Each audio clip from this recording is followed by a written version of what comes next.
I watch a grown man chew his own incident report like it was jerky, swallow it, and then ask me, real polite, if I had any ketchup. That was my third night at Morrow Creek Psychiatric. I still had the temp badge that said visitor clipped to my shirt because HR couldn't get their shit together. The nurse on duty, Val, didn't even look up when he did it. Just kept charting like she'd seen worse before breakfast. "You're staring," she muttered. I'm steadying." "Don't." She flipped a page. "He'll do it again if you stare." The guy, Daryl, 40-something, bird bones under a hospital gown, winked at me with wet, ketchup-less lips. "Rules is rules, buddy." I didn't know any rules yet. I didn't even know why the hell I'd said yes to this job. My work situation had fallen apart in the most boring way possible. Paychecks had arrived late, bosses who got restructured, a city that never fully came back after the pandemic and then got kicked again by mass layoffs.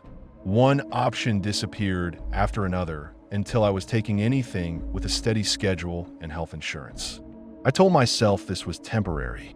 I told myself I wasn't the kind of person who got institutionalized by proximity. Then I met the staff. It wasn't the patients that unsettled me at first. It was the aides and nurses who acted like being normal was embarrassing, like sanity was a childish costume you outgrew. There was this constant, almost obsessive need to resemble the people we were supposed to be caring for. Not empathy, imitation. The way a dog starts limping because you limp for a laugh. One guy on day shift, Lou, wore his scrubs inside out because he said labels are how they find you. A nurse named Tessa wrote everything in green ink because black ink is for the dead. Half of them smoked like chimneys and talked about getting admitted like it was a vacation. They gossiped about patients the way bartenders gossip about regulars, fond, cruel, and bored all at once. From where I stood, there were two options: leave and gamble on another job that probably wouldn't be healthy either, or stay and adapt to the shared madness. I stayed. Rent doesn't care what you believe. My role as an aide was simple on paper: observe, assist, de-escalate, document. In practice, it was whatever they didn't want to do.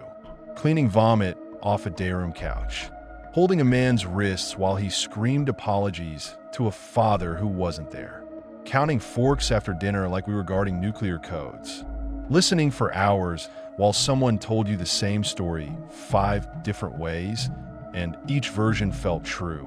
I'm good at listening. I'm good at letting people spill themselves out without flinching. I'm good at keeping my face neutral, like a locked drawer. It made me useful. Their stories accumulated anyway. Carmen told me she couldn't stop buying dolls because they needed her, and that if she didn't brush their hair every night, they'd wake up with bald spots and blame her.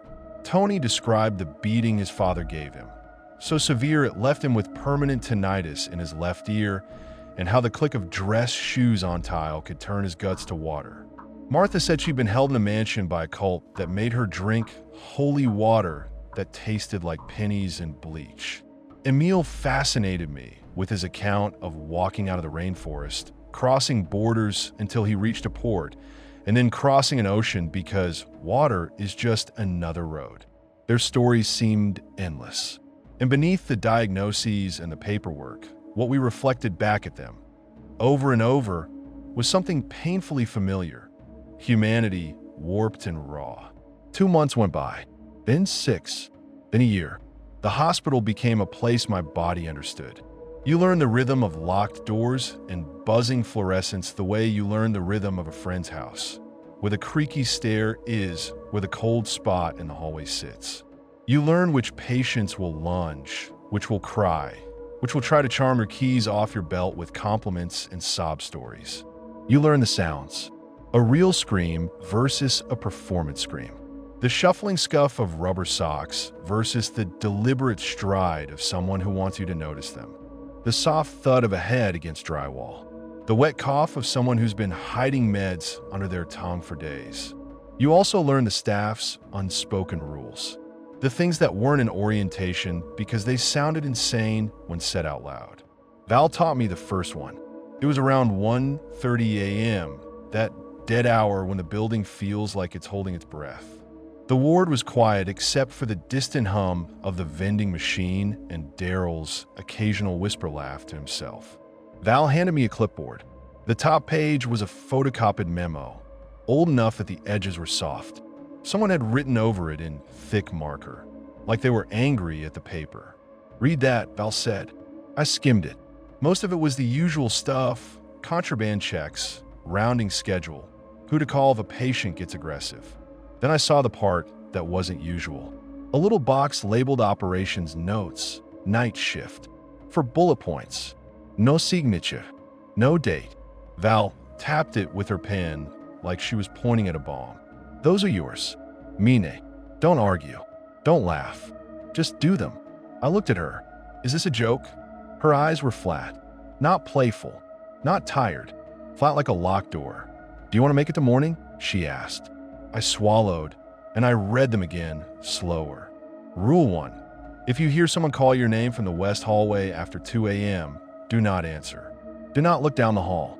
Keep walking. Rule 2. Never enter a patient room alone during a temperature complaint. Call a nurse first, even if they're calm. Rule 3. If the intercom announces code slate, check the linen closet by the nurse's station. Do not open it unless there are exactly 2 towels on the top shelf. Rule 4. Carry a peppermint. If you taste mint when you haven't eaten one, leave the unit and pull the fire door behind you. Rule 2 sounded like normal safety procedure dressed up with spooky wording. Deceptively safe. Rule 1 sounded like bullshit. Rule 3 sounded like someone's weird superstition. Rule 4 sounded like a prank from a board night crew. "You're messing with me," I said, because my mouth didn't know what else to do. Val didn't blink. "I'm not. You can make fun of it in daylight, on your own time. What's code slate?" She shrugged like she was shrugging off a memory she didn't want. "You'll know. And if you don't, good." I flipped the page. Under the memo was a sticky note stuck to the clipboard. Yellow, cheap, the kind that curls at the corners. In neat block letters, someone had written, "Don't count them twice. No iniciales. No smiley face. Just that." "What's that mean?" I asked. Val's pen paused over her charting. "It means don't count them twice. That's not an answer. That's the answer you get." She finally looked at me. Her eyes had that look staff get when they've decided you're either going to be fine or you're going to quit. And either way, they're not investing. "Do your rounds. Don't linger. Don't get cute. Are you always like this?" "I'm like this because I've seen what happens when people aren't." She went back to her charting. "Welcome to nights." I tucked the clipboard under my arm and did my rounds. The west hallway was the older part of the unit. The paint there had been slapped on in layers, like the building kept trying to cover up its own history. The air was cooler. The lights flicker more. There was a door at the end with no window and no label. It had a keypad and an old-fashioned keyhole, like it couldn't decide what century it lived in. I walked past it, keeping my eyes on my checklist, acting like I belonged. Somewhere down that hall, something whispered my name. Not a shout, not a scream. A voice like someone leaning close, like a secret. "Evan." My whole spine tightened. It sounded like my mother's voice on a voicemail. It sounded like my own voice in a dream. It didn't sound like any patient I knew. Rule 1 punched through my head. I didn't answer. I didn't look. I kept walking, my rubber sole squeaking on tile, my heartbeat trying to climb out my throat. Behind me, the whisper came again, closer. "Evan." My hand twitched toward the radio on my belt. My eyes tried to cut sideways. Just a flick, just to see. I forced them forward. By the time I reached the day room, my palms were wet. I tried to laugh at myself, a quiet little puff of air. Nerves. Old building. Patients talk. Acoustics. From a nurse's station, Val called without looking up. "You answer." "No," I said. "Good." That was the first night I took the rules seriously. Not because I believed in ghosts or whatever people want to call it. Because I believed in patterns, and the hospital was a pattern machine. Everything here had a reason. Even the weird stuff. Especially the weird stuff. Time passed. You adjust. You do your job. You start recognizing the difference between a staff superstition and a safety rule dressed like a superstition. You learn that Rule 2, temperature complaint, wasn't about the thermostat. It It was about distraction. Patients would complain about heat or cold to lure you close, get you looking at the vent or the valve or the little radiator knob, and then they'd strike. It was a reliable move. It worked on new aids all the time. So yeah, Rule 2 made sense. Rule 3, Code Slate, didn't happen often. When it did, it came over the intercom in that calm recorded voice the hospital used for everything, like it was announcing lunch specials. Code Slate, Code Slate, Code Slate. You'd feel the whole unit shift. Staff would stop mid-sentence. A nurse would get that look and send someone, usually an aide, to the linen closet. The linen closet was just a narrow door by the nurse's station that smelled like detergent and stale cotton. The top shelf held towels stacked in uneven piles. 2 towels, you open it. Anything else, you don't. The first time I heard Code Slate, I went to check and found 3 towels. Val was right behind me, close enough I could smell her coffee breath. Back up, she said.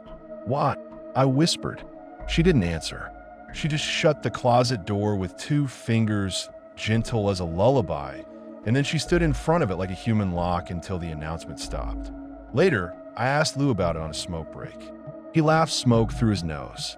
Code Slate is when the building hiccups, he said. That's not a thing. It's a thing here. He flicked ash. Sometimes shit that's supposed to be behind a door isn't behind a door. Sometimes it is. You don't go looking. You let it settle. Like what? Lou smiled without humor. Like you're new. Rule 4, peppermint, was the one everyone made jokes about like it was a stupid little comfort charm. People would offer you mints with a grin. Here, for safety, don't let the peppermint get you. I carried one anyway. It was easy. It was harmless. It made Val stop giving me that "you'll quit" look. The yellow sticky note on the clipboard, "Don't count them twice," came and went. Sometimes it was there. Sometimes it wasn't. Sometimes it showed up on a different clipboard, different handwriting, same words. Like it was traveling. I thought it was a reminder not to double document patients on rounds. Like, don't mark someone as present twice and miss someone else. It made practical sense. Then, about 5 years into the job, the hospital did something that made that note feel like a warning instead of advice. But I'm getting ahead of myself. You asked me to tell the truth. So here it is. The hospital became my home. Not in a Hallmark way, in a sick way, in the way you get used to being afraid, until fear feels like background music. I started picking up night shifts on purpose. I told friends I liked the pay differential. I told myself the quiet was good for me. The real reason was uglier. I liked being where the world made sense. Outside, everything was unpredictable. Bills, relationships, news cycles, the way people smiled at you and meant nothing. Inside Morrow Creek, the doors were locked. The rules were known. The madness had labels. Then they brought in Bishop. His full name was Leonard Bishop. The paperwork said mid-30s, assault history, grandiose delusions, antisocial traits, high risk for manipulation. Court-ordered evaluation after an incident that the police report described in sterile language that didn't match what we later heard through staff gossip. They didn't send him to a high-security facility. That was the first mistake. Or maybe it wasn't a mistake. Maybe Morrow Creek was where they sent the ones that didn't fit anywhere else. Bishop came in on a rainy Tuesday, wrists cuffed, jaw clenched, eyes scanning everything like he was taking inventory. He wasn't like the other patients. Most patients have a softness somewhere, even if it's buried under paranoia or rage. Bishop didn't. He had a calm that felt rehearsed, a smile that didn't touch his eyes. He looked at me like I was furniture. The nurse doing intake tried to set the tone. "Mr. Bishop, this is a treatment facility. We're going to keep things respectful." Bishop cut her off without raising his voice. "What's your last name?" She blinked. "Excuse me. What's your last name?" He repeated, patient as a teacher. "I'm not giving you that," she said. Bishop smiled. "Then don't call me Mr." The nurse flushed, angry. "Fine. Bishop, here's how this works." He leaned forward, cuffs clinking. "Here's how this works," he said softly. "You're going to tell me what the rules are. The real ones, not the ones you say out loud." Every hair on my arms lifted. The intake room felt smaller. Val, who was on that day, walked in and took one look at Bishop and said, "Nope." The nurse glared. Val didn't care. She snapped her glove off, tossed it, and walked back out like she'd smelled smoke. Later, she told me she'd never done that with any patient before. "I don't quit jobs," she said. "I quit people." Bishop got assigned to our unit anyway, because that's what happens when administration plays hot potato with danger. The first week, he was a model patient. Ate his meals. Took meds. At least, he appeared to. Went to group. Spoke politely. Asked questions that sounded like genuine interest. He was building a map. He learned which doors had alarms. He learned which staff were easily flattered. He learned that I listened without reacting, and he started talking to me like I was the only adult in the room. "Do you ever feel like they need this place?" He asked me one night in the day room while other patients slept in chairs, faces slack. "Who's they?" I asked, already tired. He nodded toward the nurse's station. "Staff. The ones who pretend they're the sane ones." I didn't answer. He smiled like that was an answer. "You're different," he said. "You don't pretend. Don't psychoanalyze me." I snapped. "Oh, I'm not," he said, hands open. "I'm just noticing. Noticing is how you survive." He was always saying survive, like it was a game. The first time he complained about temperature, I felt my stomach drop. It was a Friday night. The ward had that thick, sleepy feel it gets when the meds hit and the TVs are low. I was doing paperwork at the desk. Val was on her second coffee, eyes half-lidded. We had one other aide, a new guy named Reed who still believed in doing extra. Bishop approached the station with slow steps, like he didn't want to spook us. "Hey," he said, voice mild. "My room's freezing." Val didn't look up. "Put on another blanket." "I did," Bishop said. "It's not enough. The vent is blasting." Reed stood up immediately. "I can check it." Val's head snapped up so fast, it was like a slap. "Seat." Reed froze, confused. "What?" Val's eyes flicked to me. "Rule." I swallowed. "Rule 2, I said. Reed frowned. "What rule?" Val's voice was sharp now. "You don't go into a room alone for a temperature complaint. You call a nurse. You call security. You call your mother. I don't care. You don't go alone." Reed looked between us like we'd started speaking another language. "He's just cold." Bishop watched, expression polite. His eyes were bright. He enjoyed this. Val stood. "I'll go." "No," Bishop said, still calm.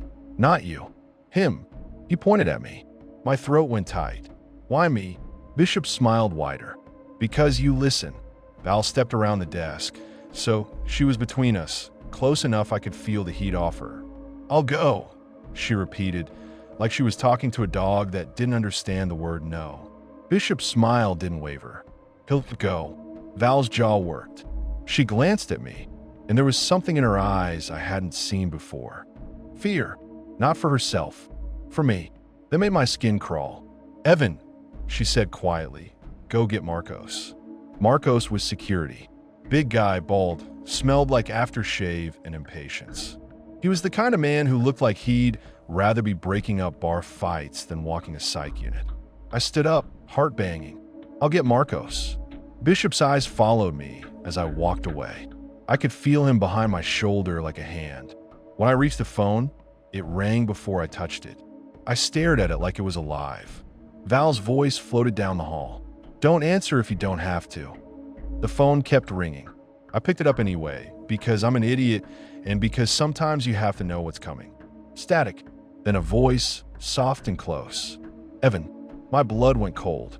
It wasn't Val. It wasn't Reed. It wasn't Bishop. It was the whisper from the west hallway. I slammed the phone down so hard it bounced. Behind me, Bishop's voice was right in my ear. "You broke Rule 1. Spoon." He was standing too close. Reed was watching from the desk, nervous. Val's eyes were locked on us, like she was ready to lunge. "You called me," I hissed. Bishop's eyebrows lifted, offended. I didn't touch the phone. "Balbark, Marcos." Now, the overhead intercom crackled. Not code slate, just a normal voice. "Security to Unit B. Security to Unit B." Bishop stepped back, palms out like he was innocent. "I'm cold," he said, voice louder now for the audience. "I'm just asking for help." Marcos arrived a minute later, breathing hard like he'd been running. He looked at Bishop, looked at us.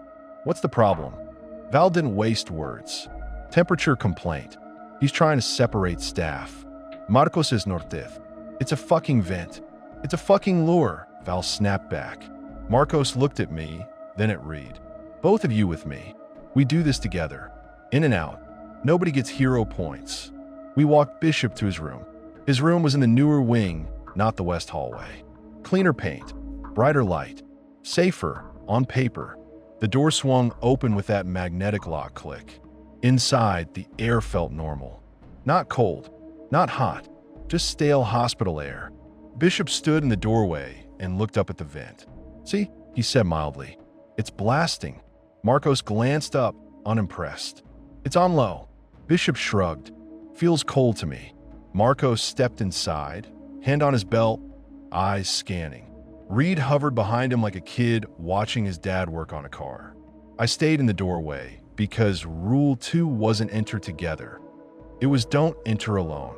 And I learned the hard way that rules at Morrow Creek had teeth. Marcos reached up, tested the airflow with his hand. It's fine. Bishop's face shifted. Not anger. Something like disappointment. Then he moved. He didn't lunge at Marcos. He lunged at Reed. He grabbed Reed's wrist, twisted, and Reed yelped. Bishop's other hand flashed. Something small and shiny between his fingers. Reed jerked back, eyes wide. What the? Bishop jabbed the shiny thing into Reed's forearm through the scrub sleeve. Reed screamed. Marcos hit Bishop like a truck, slamming him into the wall. Bishop went limp instantly, like a puppet with cut strings. For a split second, I thought Marcos had knocked him out. Then I saw Bishop's eyes, wide and alert, looking right at me. He smiled. Reed stumbled backward into me, clutching his arm. He stuck me, he gasped. He fucking stuck me. Val's voice crackled over the radio in my hand. Status. Marcos pinned Bishop, twisting his arms. Need restraints. Now, I dragged Reed out, my own heart trying to claw free. Reed's face was turning pale, sweat popping on his upper lip. What did he inject you with? I demanded. Reed shook his head, panicked. I don't know. It burned. We got him to the nurse's station. Val grabbed his arm, rolled up the sleeve. There was a tiny puncture mark, already pink and angry. What the hell was that? Reed whispered. Val's mouth was tight. Something he shouldn't have. How'd he get it? I asked. Val's eyes flicked to the medroom door, then back. Because we're not as careful as we pretend. Reed swayed. I feel weird. Sit, Val ordered. Reed sat, then his head lolled like he was drunk. His eyes blinked slow. I'm tired, he murmured. Val cursed under her breath and grabbed the Narcan kit like it was instinct.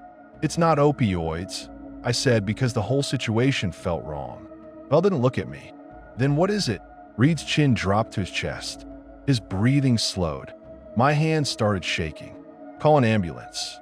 Val already had. Her voice was too calm when she spoke into the phone. Calm like she was stepping away from panic so it wouldn't swallow her. Down the hall, Marcos shouted for help. There was a crash, a sound of metal hitting tile. Then the unit lights flickered. Once, twice, and somewhere in the west hallway, far away, someone whispered my name like they were tasting it. Evan. Val's head snapped up, eyes hard. Don't. I didn't do anything, I whispered. She leaned close, breath hot. Not you. The building. The ambulance came. Reed got taken out on a gurney, eyes half open, drool at the corner of his mouth like he'd been poisoned. Marcos finally got Bishop restrained with the help of 2 more security guys. Bishop didn't fight. He let them strap him down like he was bored. As they wheeled him toward seclusion, he looked at me and said, very softly, "You're next." Val heard him. She didn't react. She just kept her hand on my shoulder for half a second, like a warning and a comfort at the same time. After that, administration tried to spin it. An unfortunate incident, a lapse in procedure. We'll review contraband checks. Reed quit. He didn't even come back for his locker. His mother called and screamed at the charge nurse. Marcos took 2 days off, came back, and acted like he'd forgotten the whole thing. Bishop stayed. They couldn't transfer him yet. Paperwork, court orders, beds, all the usual excuses that mean we don't want to deal with it. They moved him to the west hallway. That door at the end with no label? It had a label now. A simple printed sign taped crooked. Observation. Everyone called it OBS like it was a normal room. It wasn't. OBS was where they put patients when they wanted them watched, but didn't want to admit they were scared. It was also where the building felt thinner. Like if you press your palm to the wall, you'd feel something press back. Val told me not to volunteer for West hallway shifts. I didn't. Not first. Then a month later, the schedule got fucked. Staffing shortages. Someone called out. Someone's kid got sick. It was always something. Evan, the supervisor, said, clipboard in hand, eyes already sliding away like she didn't want to see my reaction. We need you to cover OBS tonight. You still here? No. She sighed like I was being dramatic. It's just one night. Marcos will be here. It's Bishop, I said. She frowned. He's restrained. He's restrained until he's not. I snapped. Her eyes hardened. Do you want the overtime or not? That's how it worked. Not, do you feel safe? Not, is this appropriate? Just, do you want the overtime? I said yes. I hate myself for it, but I said yes. That night, I clipped my keys, checked my radio, and tucked a peppermint into my pocket like it was a charm against a bullet. Val wasn't on shift. Different nurse. A guy named Sundeep who was competent but new to nights still had that daylight confidence. You'll be fine, he told me. OBS is quiet. Quiet doesn't mean safe, I muttered. He laughed like I was being poetic. You've been here too long. Maybe. OBS was at the end of the west hallway, past the unlabeled door, past the flickering light, past the place where my name had been whispered. The unlabeled door was still there. Keypad dark. No handle on my side. It sat in the wall like an eyelid. As I walked past, the air got colder. Not vent cold, bone cold. I focused on my steps. Rubber squeak. Rubber squeak. Don't look down the hall. Don't answer your name. Keep moving. Bishop was in OBS, lying on the bed, wrists strapped, ankles strapped, waist belt across him. His eyes were open, staring at the ceiling like he was counting tiles. A camera in the corner blinked red. The monitor for it was at a little desk just outside the door, where I was supposed to sit and observe. The door to OBS had a small window, thick glass, scratched from years of fists and nails. I sat at the desk and stared at the monitor. Bishop's face on the screen was too clear, too close. His eyes flicked toward the camera sometimes, like he could see me through it. He didn't speak for an hour. I tried to do paperwork, tried to scroll my phone. The hallway felt too quiet, like sound was being absorbed. Around 2:05 a.m., the intercom crackled. Code Slate, Code Slate, Code Slate. My stomach tightened. I glanced down the hall toward the nurse's station. Too far to see, too far to smell coffee. The west hallway felt like a tunnel. Rule 3, linen closet, 2 towels. I stood up, hesitated. Leaving OBS unattended wasn't ideal. But Code Slate wasn't optional. The rules weren't suggestions. I started walking back toward the station. Halfway down the west hallway, my name whispered from somewhere behind me. Evan.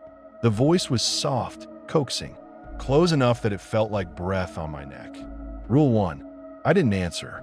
I didn't look.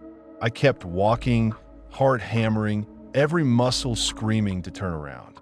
Evan, the voice whispered again, and this time it sounded like Reed. My throat tried to close. I kept walking. At the nurse's station, Sundeep was standing in front of the linen closet, frowning like he'd just found a math problem. What's wrong? I asked. He looked relieved to see me. Code Slate. I don't know what it means. Val never. Top shelf, I said. Count towels. He opened the closet. The smell of detergent hit like a punch. The top shelf had towels stacked. I counted. 1, 2. I reached for the handle. Sonny grabbed my wrist. Wait, why are we? Rule, I hissed. He looked at me like I'd lost it. Evan, it's a closet. I yanked my hand free and opened the closet door all the way. For a second, it was just towels. Linen. A mop bucket. Then I saw the back wall. It wasn't a wall. It was another door, flush with the drywall, the same color as the paint, no handle. Like it had been built over and forgotten. And on that door was a yellow sticky note. Don't count them twice. Same neat block letters. My mouth went dry. That wasn't there before. Sandeep leaned in, squinting. What is that? Who put? From somewhere in the building, faint but unmistakable, I heard water running. Not pipes, not a sink. A steady, rushing sound, like a shower turned on full blast. Rule 4. Peppermint. My mouth suddenly filled with mint. I hadn't eaten the peppermint. It was still in my pocket. I tasted mint anyway, sharp and chemical, like someone had sprayed it into the air. My skin prickled. Sandeep blinked. Do you smell that? Like toothpaste. Fire door, I said, voice thin. What? Now I snapped. He started to argue. I saw it in his face, that reflex to push back against something he didn't understand. I grabbed his sleeve and pulled him toward the fire door at the end of the station hallway. The door that separated our unit from the stairwell. The heavy one with the crash bar. Behind us, the water sound got louder. Sandeep wrenched his arm. Evan, stop. Shut up and move, I snarled. We reached the fire door. I pushed it open. Cool air from a stairwell hit my face. Real air, not filtered hospital air. I shoved Sandeep through and pulled the door closed behind us, letting it latch with a heavy thunk. For a second, we stood in the stairwell, breathing hard. Sandeep stared at me, furious. What the fuck is wrong with you? I opened my mouth to answer. Then the door behind us shuddered. Once, twice, like something heavy had slammed into it from the other side. Sandeep's face drained. What was that? Another shudder. Harder. The crash bar rattled. I put my hand on it, feeling the vibration. Something was pushing from the unit side. Then, from the other side of the door, soft as a lullaby, someone spoke my name. Evan. Sandeep's eyes went wide. Who's that? I didn't answer. I couldn't. My tongue felt thick with mint. The voice came again, closer to the door, intimate. Open it. Sandeep shook his head. No, no, no. A third shudder hit the door. The hinges groaned. I backed away, dragging Sandeep with me down a step, then another. My brain was trying to make sense of it. Maybe a patient, maybe Marcos, maybe... Then I remembered OBS. Bishop. I'd left him, alone, in the west hallway. I grabbed my radio. Unit B, this is Evan. Check OBS. Now. Bishop. Now. Static. I pressed the button again. Sandeep, do you have? Sandeep fumbled his own radio, hands shaking. It's dead. Why is it dead? The voice at the door sighed, like it was disappointed. Count them, it whispered. Count them again. He swallowed bile. We need to go around, I said, more to myself than to Sandeep. We need to get back in from another entrance. Sandeep stared at the door like he expected it to open by itself. What's happening? I don't know, I said, and that was the truth. But if we don't get to OBS, we're fucked. We ran down the stairs, feet pounding, breath sharp. The stairwell smelled like concrete and old cigarette smoke. My mind kept catching on a taste of mint, like my mouth had been coated. At the lower level, there was another door into the unit, a service entrance near the basement supply rooms. Most staff didn't use it because it was out of the way and because the basement of Morrow Creek felt like the building's throat. We hit the door. It opened. The basement hallway was dim, lit by buzzing yellow lights. Pipes ran overhead. The air was damp, and the sound of running water was loud now, echoing through the concrete like it was coming from everywhere. Sandeep grabbed my arm. Evan, move, I said. We hurried down the basement corridor toward the stairs that led up into the west hallway. Halfway there, we passed a maintenance door that stood slightly ajar, like someone had left it careless. Inside was a small room with shelves and a sink. The sink faucet was on full blast. Water hammered into the basin, splashing everywhere, overflowing onto the floor like it didn't care about physics. Sandeep stopped dead. Why would... I didn't let him finish. I slammed the maintenance door shut and kept moving. As we reached the stairs, the lights flickered. Once, twice, then they went out completely. Darkness swallowed us. Sandeep made a choking noise. My phone flashlight clicked on. A weak beam cut through the dark, catching floating dust like snow. The water sound was so loud now, it felt like it was inside my skull. We climbed the stairs, one hand on the rail, the other holding the phone light. At the top, the door into the west hallway was closed. I pushed. It didn't move. Locked. My heart jumped. It's locked from the other side. Sandeep's voice went high. How? There's no. I rattled the handle. Nothing.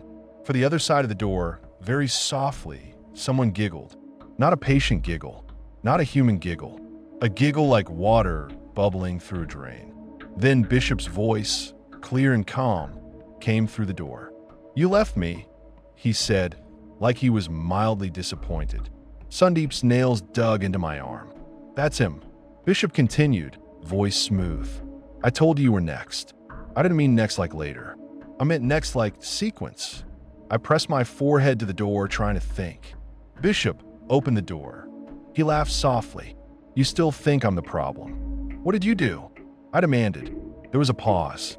Then Bishop spoke, and his tone shifted, almost reverent. I counted, he said. I counted them twice. My stomach dropped. The yellow sticky note flashed in my mind. Don't count them twice. Sandeep whispered, what does that mean? I didn't have an answer. I just had fear. Behind Bishop's voice, I heard other voices now. Not whispers, murmurs. A crowd sound, like a room full of people talking low. But there weren't that many people on the unit. There weren't that many patients awake. Bishop spoke again, softer. They like you, Evan. You know why? Because you listen. Because you don't pretend. They're tired of pretending too. I slammed my fist against the door. Open it. The murmuring behind the door rose like a wave. Voices overlapping, too many to parse. Then from right behind my ear in the dark stairwell, someone whispered my name. Evan. I spun, phone light whipping around. The beam hit the wall. Nothing. But the whisper came again, closer, like it was right behind me. Evan. Sandeep made a strangled sound. There's someone. I know, I said through clenched teeth. Bishop's voice drifted through the door, almost gentle. Don't look down the hall, he said, like he was quoting something. Don't answer. Keep walking. My throat tightened. How do you know that? Bishop chuckled. Because I read your rule book. The phone light flickered. The battery icon was low. Of course it was. I tasted mint again, stronger, like it was saturating the air. Sandeep grabbed my shoulder, shaking. Evan, we have to get out. We have to call. The murmuring behind the door stopped abruptly. Silence slammed down. Then the door handle turned, slow, deliberate. The lock clicked. The door swung inward a few inches. Darkness yawned beyond it, deeper than the stairwell darkness, like the hall had swallowed all light. Bishop's face appeared in the crack, lit faintly by my dying phone beam. He was smiling. Behind him, the west hallway was full of shapes, not moving like people, not standing like staff, just there, like cutouts, like shadows holding their breath. Bishop whispered, count them, and my phone light died. I couldn't see Bishop anymore, but I could hear him smiling. That sounds stupid until you've heard it. There's a certain kind of smile that makes noise, like teeth rubbing on a secret. The crack of the door stayed open. The west hallway breathed out cold air that smelled like damp cotton and old pennies. My phone was dead in my hand, just a useless rectangle, and the darkness in front of me wasn't normal dark. It was thick. It felt like a room full of people holding their breath. Sandeep was behind me, shaking so hard the stair rail rattled under his grip. Evan, he whispered, close it. Close the door. I reached for the handle. Something shifted in the black beyond Bishop's shoulder. A shape taller than him, wrong angles like a person standing too close to a wall and flattening into it. Then another. Then that low crowd murmur came back, but muffled like it was underwater. Bishop's voice slid through the crack, soft and coaxing. Count them. And in that moment, like my body heard a cue my brain hadn't caught up to, my mouth filled with mint again. Not a hint, not toothpaste, full-on peppermint, sharp enough to sting the back of my throat. Rule 4. If you taste mint when you haven't eaten one, leave the unit and pull the fire door behind you. I didn't think. I moved. I grabbed Sandeep's wrist and hauled him down the stairs. He stumbled, swore, almost went down on his knees, and I didn't even slow. My shoes slapped concrete. The stairwell air was suddenly warm compared to that hallway. Behind us, Bishop called, louder now, like he didn't need to whisper anymore. Evan, don't be rude. I'm offering you a shortcut. The door didn't slam. It stayed open, like it didn't care if we ran. Sandeep yanked his arm free on the landing. What the fuck is? Move, I snapped. If we stop, we're dead. That's not. Move. We hit the basement corridor again. The maintenance sink room we'd passed earlier. Its door was open now. The water sound had stopped. The faucet was off. The basin was full to the brim anyway, perfectly still like somebody had filled it and then paused time. Sandeep stared at it as we ran past. Did you see that? Don't look, I said, and I hated how much I sounded like Val. We reached the service entrance that led back up into the unit on the other side. The one most staff avoided because the basement made your skin itch. I shoved through. The unit lights were on. Bright. Normal. The familiar hum of fluorescence. The smell of sanitizer. The TV in the day room droning low. For a second, my brain tried to pretend nothing had happened. Like we could just walk in, laugh, blame stress, go back to charting. Then I saw the nurse's station. Empty. No nurse. No ed. The phone sitting there, silent. The monitors glowing with camera feeds. One feed was OBS. The OBS camera showed a room that looked empty. No Bishop on the bed. No restraints. Just a mattress with straps lying loose like dead snakes. My stomach dropped through the floor. Sandeep's voice cracked. Where is everyone? I grabbed my radio and pressed the button so hard my thumb hurt. Unit B. Marcos. Val. Anyone. Bishop is out of restraints. He's out. He's static. Not dead static. Not out of range. Something else. A thick, wet static that sounded like water over gravel. Sandeep slammed a hand on the desk. Why is no one answering? I leaned over the camera monitor. The west hallway feed, grainy black and white, showed the corridor empty too. No stops. No Bishop. No staff. Just the unlabeled door at the end. On that feed, the door was open a few inches, and taped to the inside edge, barely visible, was a yellow sticky note. Don't count them twice. My hand started to tremble, fine motor shaking, like my nerve were trying to crawl out of my skin. We have to find Marcos. Sandeep was already spiraling. He grabbed the phone at the station, punched buttons. Security. Hello. This is Unit B. We have an escape. He stopped mid-sentence. His face went blank. What? I demanded. He held the phone away from his ear like it had bitten him. It's someone breathing. I snatched the receiver out of his hand and put to my ear. Breathing. Slow. Close. Like lips pressed to the microphone. Then, very softly, Evan. I slammed the phone down so hard it clacked. Sandeep stared at me. You heard that too. I didn't answer because if I spoke, I might scream. From down the main hallway, a door buzzed. The sound of a magnetic lock releasing. Then footsteps. Calm. Deliberate. Sandeep backed away from the desk like it was a cliff edge. That's him. I grabbed the first thing my hand landed on, clipboard, useless, and stepped around the station so I had a clear view down the hall. Bishop appeared under the fluorescent lights like he'd just come from a meeting. No gown now. He'd gotten into staff scrubs, dark blue. The top hung loose on him, sleeves rolled. He had my peppermint between his fingers like a trophy. He lifted it in a little salute. You dropped this. My throat tightened. Where the hell is Marcos? Bishop's smile flickered, almost pitying. You keep thinking the biggest guy in the room matters. Sandeep's voice was thin. Bishop, stop. Sit down. You're not allowed out. Bishop looked at Sandeep like he'd forgotten he existed. Then he stepped closer, slow. His bare feet made almost no sound on tile. I saw it then. A small syringe tucked in the waistband of the scrub pants, like a pen. Clear barrel. Tiny needle. not hospital-grade packaging. Something stolen, improvised. Rule 2 wasn't just a safety procedure. It was a prophecy. "Don't come closer," I said, and my voice surprised me. Steady, angry. Not brave, just tired of being hunted. Bishop tilted his head. "You're mad." "Yeah," I said. "I am fucking Mel." He nodded, almost approving. "Good. Anger keeps you from freezing. Fear makes you obedient." Sandeep tried to move around me toward the alarm button on the wall. Bishop's eyes snapped to him. "Don't." Sandeep stopped anyway, defiant for half a second. Bishop moved like a switch flipped.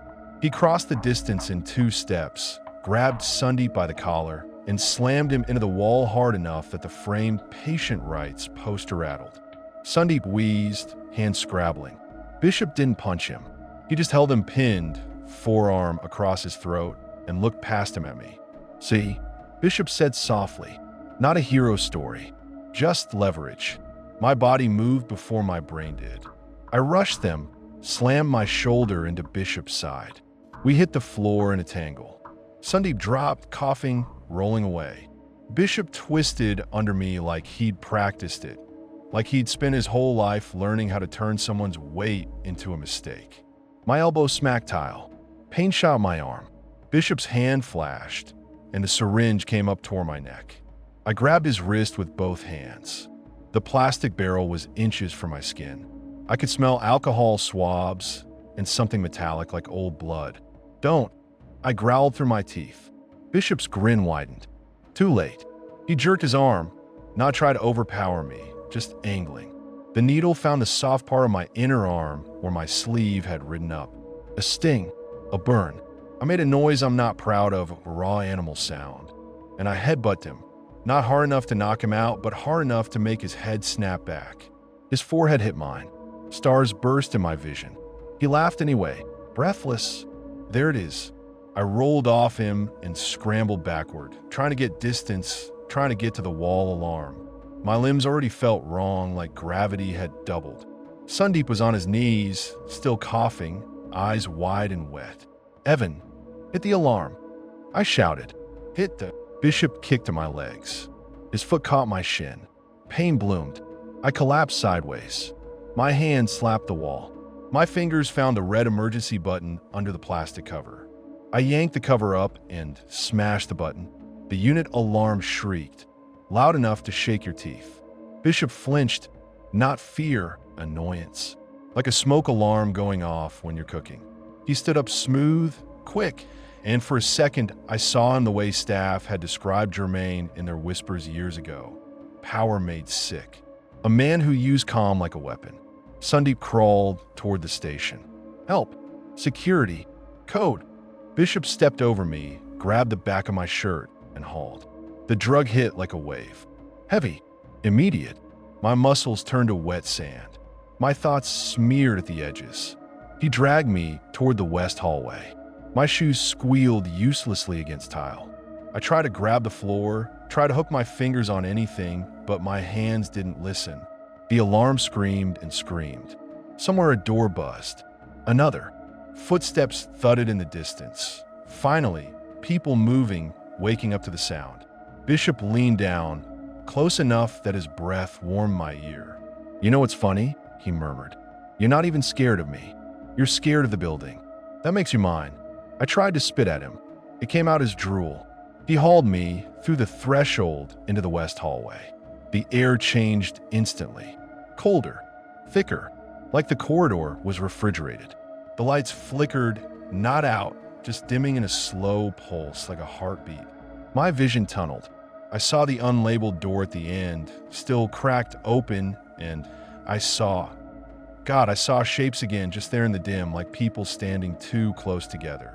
I heard murmuring, but my brain couldn't hold words. Bishop's grip tightened at my collar. He lifted me by the throat with one hand like I weighed nothing. My feet dangled. My father's brittle legs, my small frame.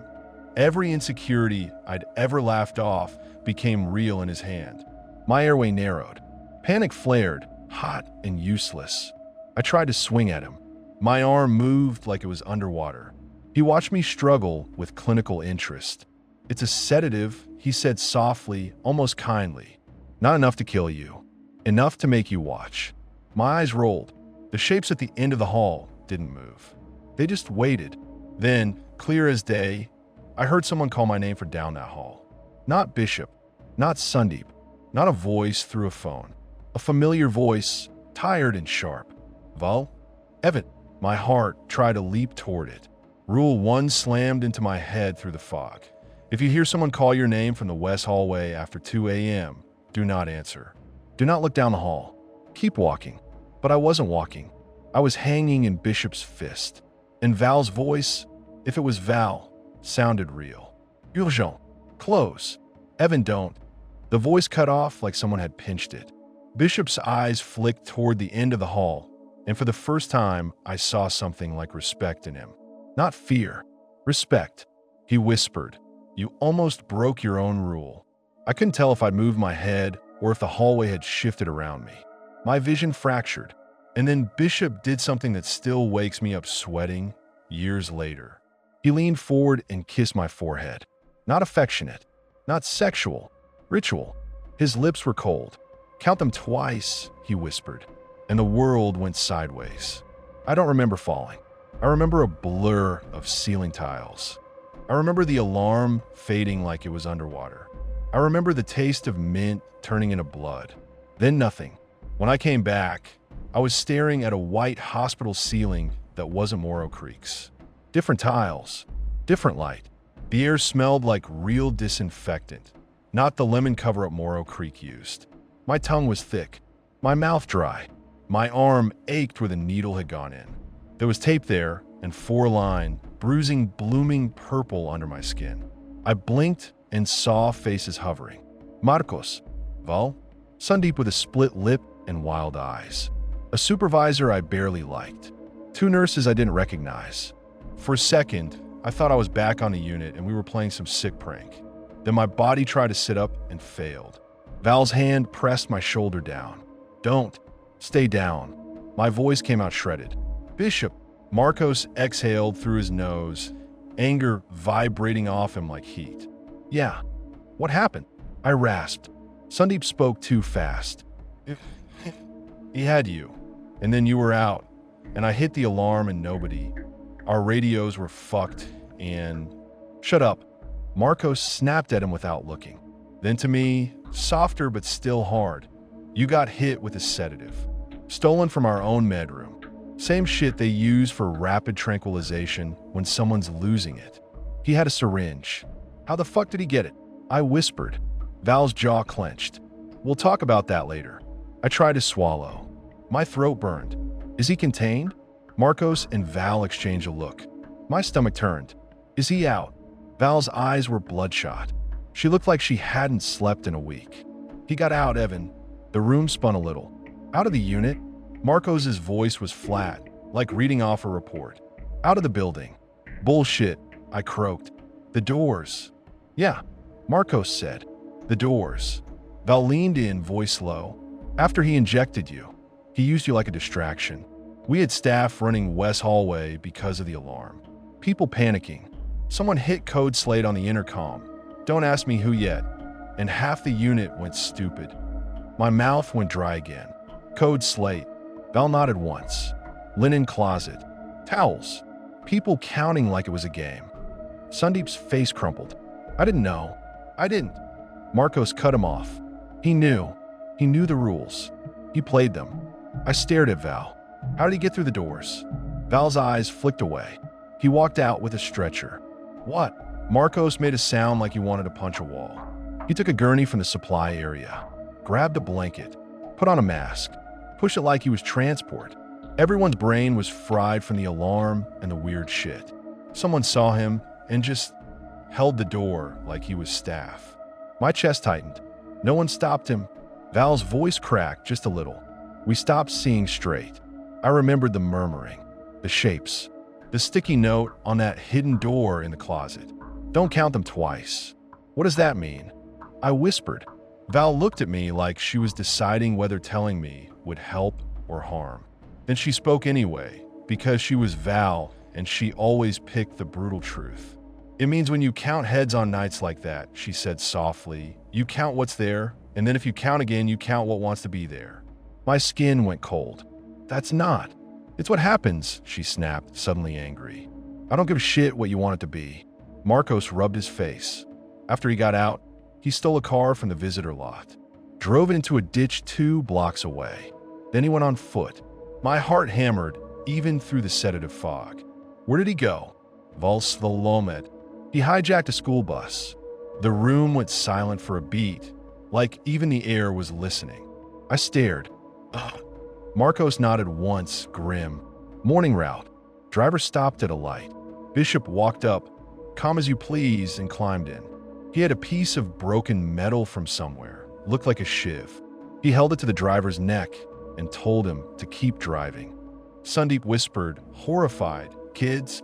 Marcos shook his head. No kids yet. Thank God. Just the driver. Val's eyes were shiny. He forced the driver to take him downtown. What? I rasped. Marcos's mouth tightened. Bank. It hit me like a punch, even lying down. He crashed it. Marcos Nadif. He drove it straight into the front of a bank branch. Glass everywhere. People screaming. Cops on scene in minutes. Val's voice went flat. He got out of the bus, smiling like he'd done something clever, like he wanted the world to see him. My hands curled weakly against the sheets. Did they shoot him? Marcos didn't answer right away. His eyes went somewhere else, like he was replaying it. Val answered for him. Yes. My chest tightened. Is he dead? Val's face hardened. No, of course not. Of course not. The universe doesn't give you clean endings. He survived, Marcos said, voice rough. Took rounds. Went down. Didn't die. He's in custody. And they're bringing him back here, Val added immediately, like she needed me to hear it before I asked. Ils de here. They can't. They can, she said. Paperwork. Jurisdiction. Medical stabilization. Court order. Same bullshit as always. They don't have a bed for him anywhere else yet. My throat tightened so hard I couldn't breathe for a second. So he's coming back to Morrow Creek. Val leaned closer, eyes hard. Restrained this time. Seclusion. Full watch. No more cute. I laughed, a broken sound. Goo. Marcos's hand clenched into a fist at his side. Administration is acting like it was just a security incident. Like the building didn't do its thing. Like the rules are just superstition. Sandeep whispered, I'm not going back. Val snapped. No one asked you. Sandeep flinched. I almost died. Val's eyes cut through him. You almost got someone else killed. On your part. Sandeep's face twisted, angry and ashamed. This is insane. You're all insane. The rules, counting towels, peppermint. Val's voice dropped, deadly calm. And yet you tasted mint. Sandeep went pale and shut up. I lay there, staring at the ceiling, trying to process the fact that a man had injected me in my workplace and then used my unconscious body as a distraction to walk out and hijack a bus like he was in some sick action movie. Fear, anger, disbelief, shame. Everything layered, nothing clean. My supervisor cleared her throat, the sound too polite for the room. Evan, we're recommending you take medical leave. I turned my head slowly toward her. Recommending. She swallowed. You were assaulted. You were hospitalized. You need time. Val snorted. Say it like you mean it. The supervisor's cheeks flushed. We'll file the paperwork. Marcos muttered, You'll file whatever keeps your ass covered. The supervisor pretended she hadn't heard. 2 weeks. At least. 2 weeks sounded like a joke. Like putting a bandage on a gunshot. But when the doctor came in later and told me my blood pressure was a mess and that I'd been out cold long enough to scare people, I signed whatever they put in front of me. They discharged me the next day. My arm bruised. My throat sore. My head still floating like it wasn't attached. Val walked me out to my car because she didn't trust the parking lot. The morning light made everything look fake. Like someone had painted the world bright to hide the rot. At my car, Val stopped me with a hand on the door handle. You're not going back, she said. I blinked. Not now. Not ever, she corrected. I laughed, bitter. And do what? Stock shelves? Drive deliveries? Compete with 20-year-olds for jobs that pay in coupons. Val's eyes narrowed. Evan, I'm fine. I snapped too fast, too defensive. Val's jaw worked. You're not fine. You're addicted to that place. Addicted. You miss it when you're not there, she said. You feel calmer when you're behind locked doors. You said it, even if you didn't mean to. I didn't have a comeback because she was right and I hated her for it. Val stepped back, voice softer. He looked at you like you mattered. That's dangerous. He looked at me like prey, I said. Val shook her head once. Same thing to men like him. I got in my car and drove home with my hands shaking on the wheel. The first day of leave, I slept 12 hours straight and woke up drenched in sweat. Tasting peppermint. I checked my pockets like an idiot. No meat. The second day, I couldn't sit still. I cleaned my apartment until my knuckles cracked. I scrubbed the sink like I was trying to erase something. I kept hearing the alarm in my head, that shriek that makes your bones vibrate. The third day, I found myself standing in my hallway at 2 a.m., staring at my own dark living room, waiting for someone to whisper my name. Nobody did. The silence was worse. It took me an embarrassingly short amount of time to realize something that should have horrified me. I miss the night shifts. Not in a I miss my coworkers way. Not even in a I miss feeling useful way. I miss the corridor hum. I miss the locked door click. I miss the feeling that if something bad happened, there were protocols, rules, codes. That there was a shape to the fear. Out here, fear was shapeless.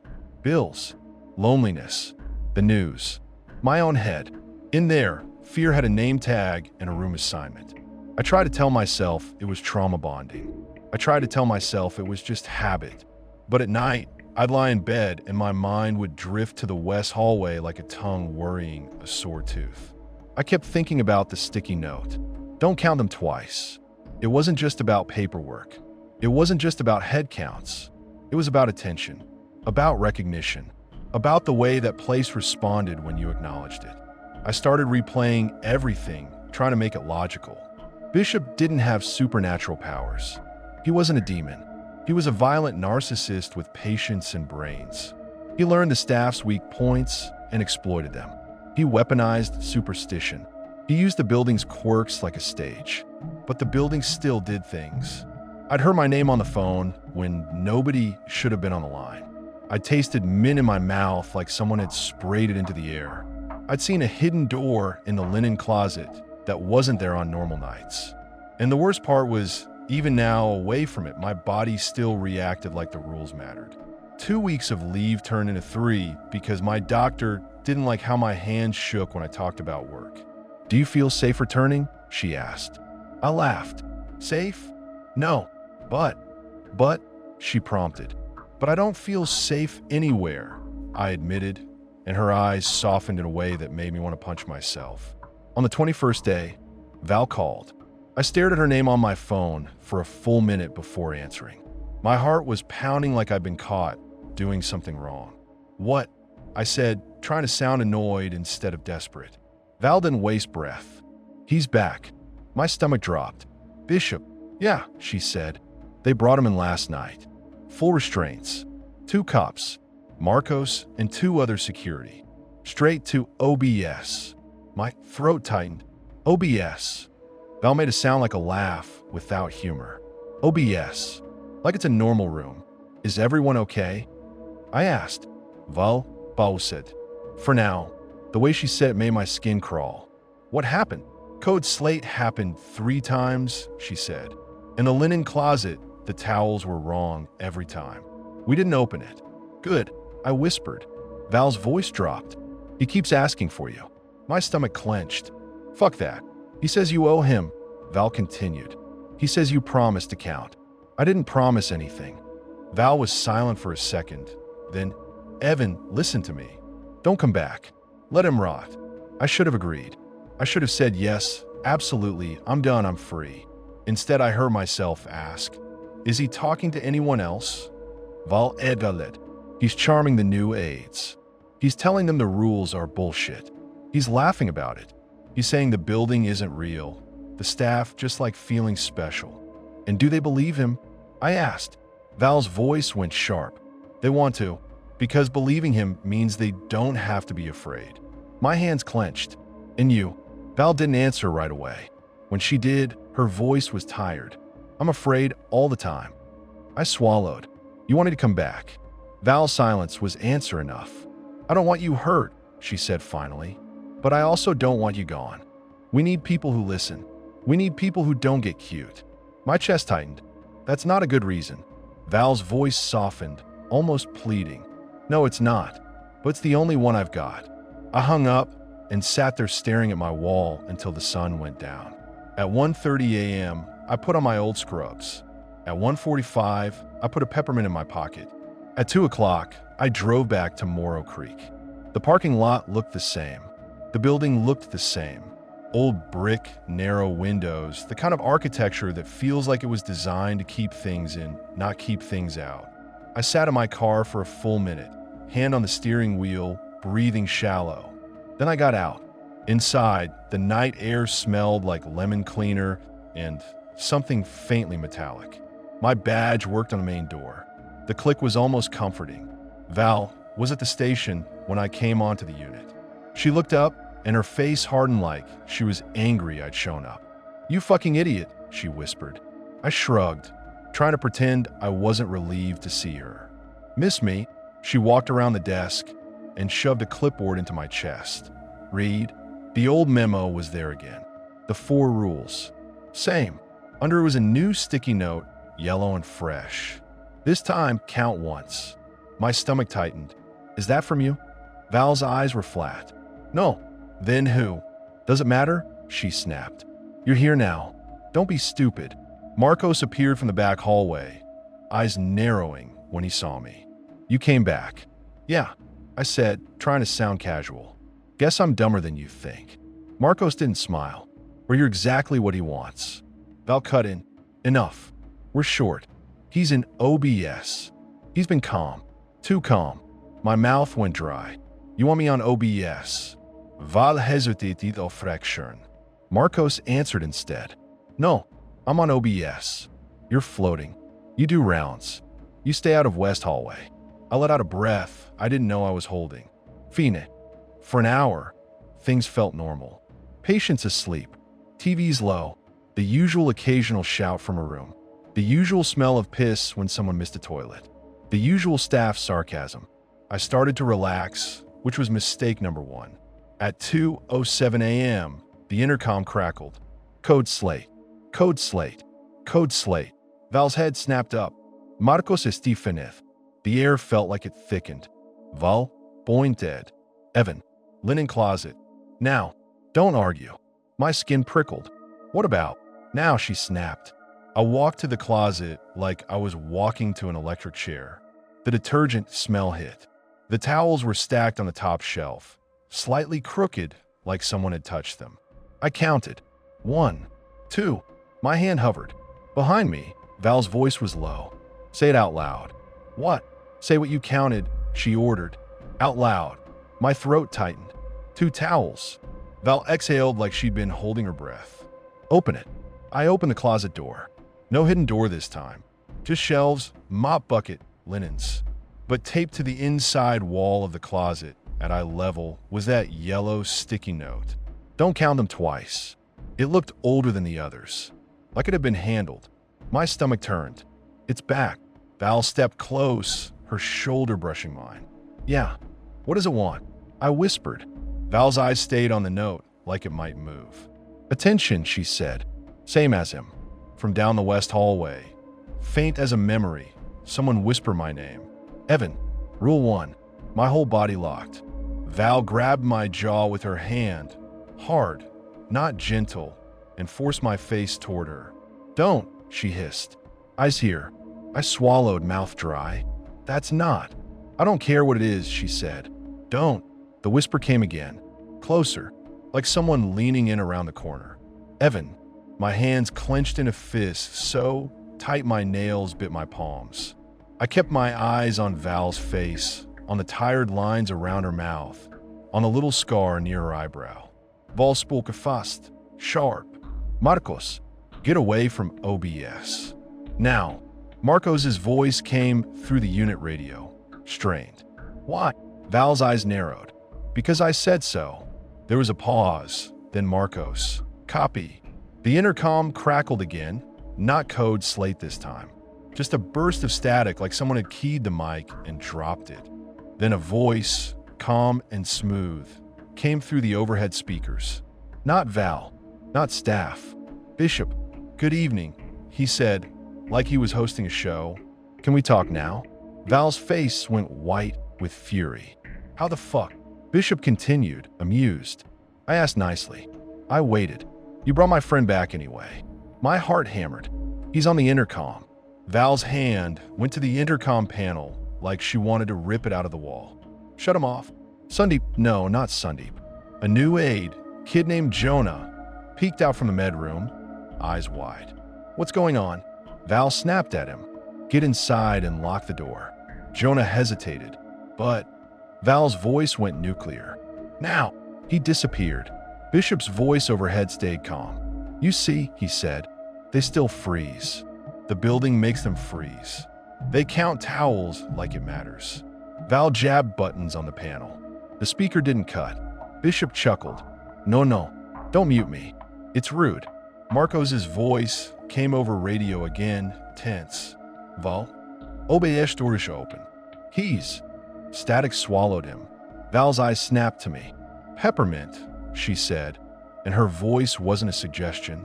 It tasted minty instantly. Hard. Burning. Rule 4. Leave the unit and pull the fire door behind you. But my feet didn't move.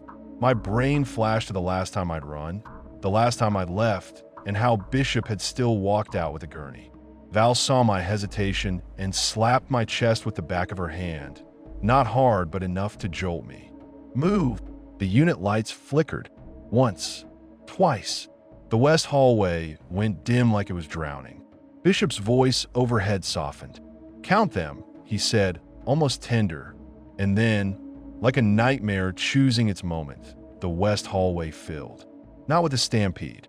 Not with a rush. Just presence. Shapes appeared in the corridor, standing shoulder to shoulder under the flickering lights. Some looked like patients I knew. Some looked like staff I'd worked with years ago who'd quit. Some looked like nobody. Faces too smooth, eyes too bright, smiles that didn't fit. They weren't moving toward us. They were just there, blocking the hallway like a crowded show. Jonah screamed from inside the med room. The sound cut off like someone had shut a door in his throat. Val grabbed my wrist. Fire door. Now. We ran. At the end of the station hallway, the fire door waited, heavy, red crash bar. We slammed into it, shoved through into the stairwell. As soon as the door shut behind us, the unit alarm started screaming. Not the emergency alarm I'd hit last time. The fire alarm. The building was pulling out all its teeth. Val pressed her back to the stairwell wall, breathing hard. Her eyes were wide, furious, alive. He triggered it, she said. He's doing it on purpose. I stared at the door like it might explode. Where's Marcos? Val didn't answer, and that was answer enough. A thud hit the other side of the door. Then another. Heavy impacts. Not fists. Not shoulders. Like something huge leaning into it. Val grabbed her radio again. Marcos. Respond. Static. Vet. Fick.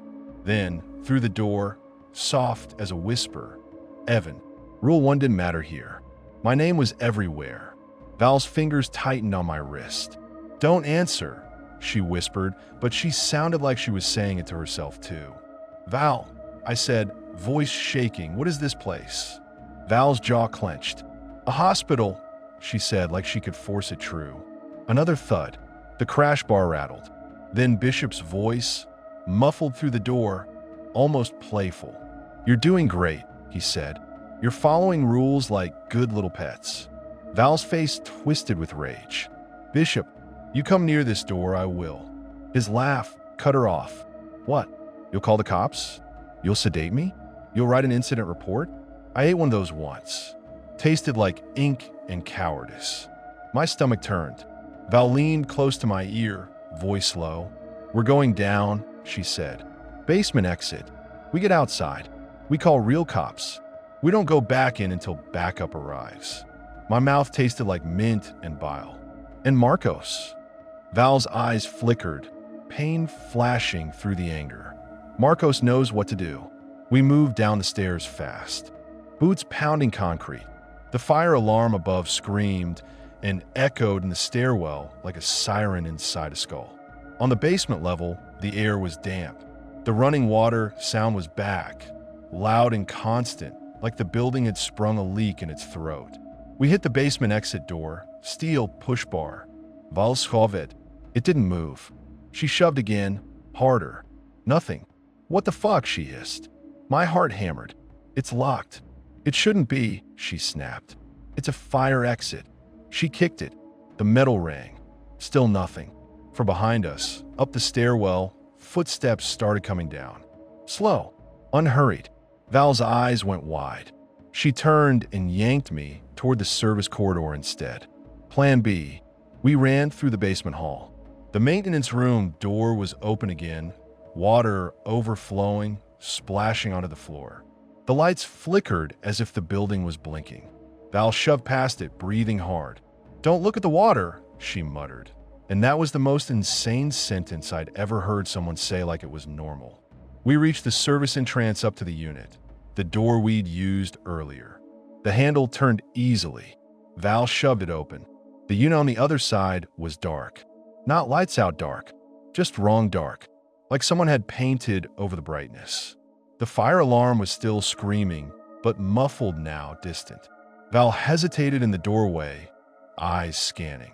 No, I looked past her. The nurse's station was empty again. The monitors were on, showing feeds that didn't match reality. The west hallway feed showed the corridor bright and empty, like nothing was happening. The dayroom feed showed patients sitting calmly watching TV that wasn't on. The real unit in front of us was shadowy and still. Bishop's voice came from somewhere inside, not overhead now. Close. I told you, he said. You keep thinking you can leave.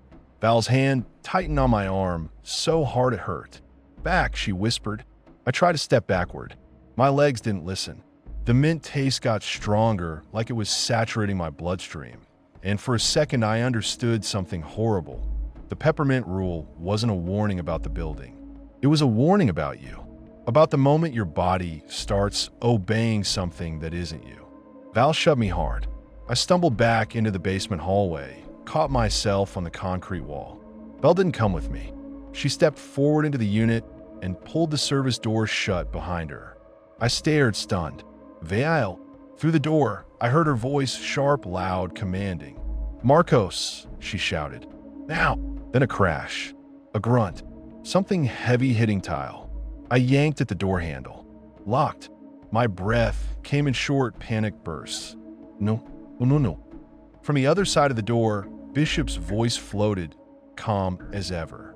She thinks she's protecting you, he said, like he was narrating. She's protecting the building from you. My mouth went dry. What does that mean? He chuckled softly. You don't know what you are yet. Footsteps came toward the door from the unit side. Slow, barefoot. I backed away without thinking, deeper into the basement, heart pounding, eyes stinging. The running water sound followed, echoing off concrete. I fumbled my phone out. Dead. Of course. My radio hissed uselessly. Static. Vetstatic. Then, somewhere down the basement corridor, someone whispered my name. Evan. Rule 1 didn't apply down here, but my body reacted like it did anyway. I froze. The whisper came again, closer. Evan. I forced myself to move, stumbling toward the maintenance room with the overflowing sink because it was the only lit space, light flickering but light. I slammed the maintenance door open and stepped inside. The sink water was still overflowing, pooling on the floor, spreading like a shallow lake. The fluorescent light above flickered erratically, making the water strobe. And on the wet floor, floating face up like a dead leaf, was a yellow sticky note. Don't count them twice. I stared at it, throat tight. A sound came from the water. Not a drip, not a splash. A soft, human exhale like someone breathing through a straw. The water's surface trembled. My skin crawled. I backed toward the door. The faucet, which had been blasting earlier, was off. The water was coming from nowhere, like the room itself was sweating. I turned to run, and Bishop was standing in the doorway. Not possible, not rational, but there he was, scrubs dark against the flickering light, eyes bright and calm. I stumbled backward, slipping slightly on the wet floor. Ow! Bishop smiled. Shortcuts, he said. My heart hammered. Where's Val? He shrugged, casual, doing what she always does, holding the line until the line breaks. I swallowed hard. Where's Marcos? Bishop's smile didn't change, but his eyes flicked downward, brief, like a glance at something on the floor behind him. Then I saw it, a shape in the hallway outside the room. Big, slumped, bald head against the wall. Marcos. He was sitting on the concrete like someone had folded him and left him there. His eyes were open, but unfocused. There was blood at his temple. I made a sound, half sob, half rage. You. Bishop held up a finger. I didn't kill him. Don't be dramatic. I shook, fury boiling up through fear. You hurt him. Bishop nodded once. Yes. You hurt Val. Bishop's smile widened. Maybe. My body trembled, but my mind snapped into a cold clarity for a second. Why me? I spat. Why do you keep saying I owe you? Bishop tilted his head, like the question amused him. Because you listened, he said, and because you stayed. That's not. It is. He cut in sharper now, and the calm slipped for the first time. Everyone else leaves. They get scared. They get bored. They get sane. You stayed. You made it home. And when you make something home, it thinks you belong to it. My mouth went dry. The water on the floor crept toward my shoes, cold through the rubber. Bishop stepped into the room. The flickering light made his face jump between expressions, smiling, blank, smiling again. He held something in his hand. Another syringe. My stomach turned. No. He nodded like he was sorry. Yes. I backed up until my spine hit the shelves. The room smelled like damp metal and detergent. The water sound had shifted. It wasn't just overflow now. It was like the floor itself was draining, gurgling. Bishop's voice softened. You want to know the real rule? He whispered. The one they don't write down? I swallowed hard. What? He stepped closer. If the building wants you, he said, it will make sure you come back. I lunged. Not smart. Not tactical. Just human. I shoved him with both hands hard. He stumbled back, surprised, and the syringe hand swung wide. I grabbed his wrist again, felt the cold plastic barrel, the tiny needle flashing in the strobe light. We struggled, boots slipping on wet concrete. My shoulder slammed into the shelf. A bottle of industrial cleaner fell and burst, sharp chemical smell mixing with wet metal stink. Bishop's grip was strong, but his movements were economical. He didn't thrash. He waited for my body to tire. Anger, he murmured, breath close. Still good. I tried to knee him. My foot slipped in the water. He used that moment, twisted, and the needle stabbed into my side through the scrub shirt. A hot sting, immediate burn. No. I gasped. Bishop leaned close, lips near my ear. You'll wake up, he whispered, and you'll still want to go back. My vision blurred at the edges instantly, like someone smeared grease on a lens. I swung at him anyway. My fist connected with something, jaw, cheekbone, I don't know. He grunted, staggered back. I pushed past him toward the doorway, toward Marcos slumped in the hall, toward any chance of out. My legs turned heavy mid-step. The drug hit faster than last time, like he'd adjusted the dose. I stumbled, grabbed the wall, trying to keep upright. Bishop stepped into the hallway, blocking me with calm patience. Don't fight it, he said. You make it ugly when you fight it. I tried to scream. My throat produced a cracked sound. Bishop watched me sag. Then he reached out and lifted me by the neck again. One hand, absurd strength, my feet barely touching the floor. My vision narrowed to a tunnel. Marcos's face floated at the edge, blurred and bloody. The maintenance room water sound roared in my head. Bishop's face came close, eyes bright. Count, he whispered. My mouth moved without permission. I don't remember what number I said. I don't remember if it was 1 or 2 or 10.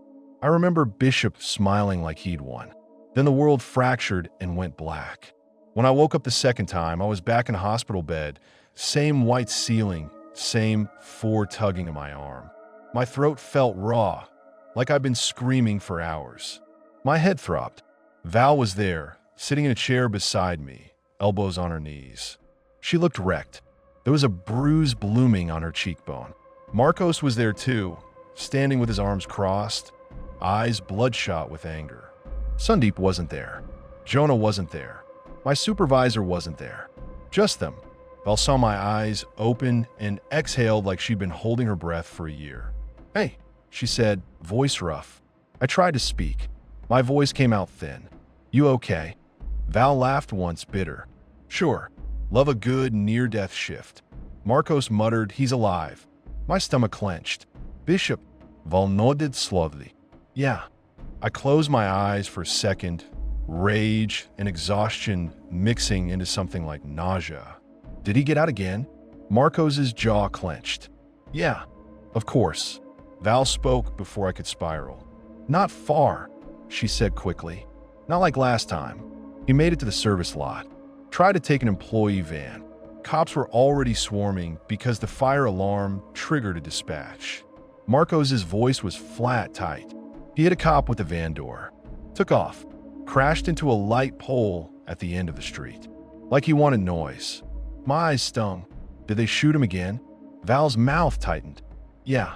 Marcos's fist clenched. He went down. Again. Didn't die. Again. I stared at the ceiling, hollowed out. And they're bringing him back again. Val's silence was answer enough. They already did, she said softly. He's back at Morrow Creek. Full restraints. Seclusion.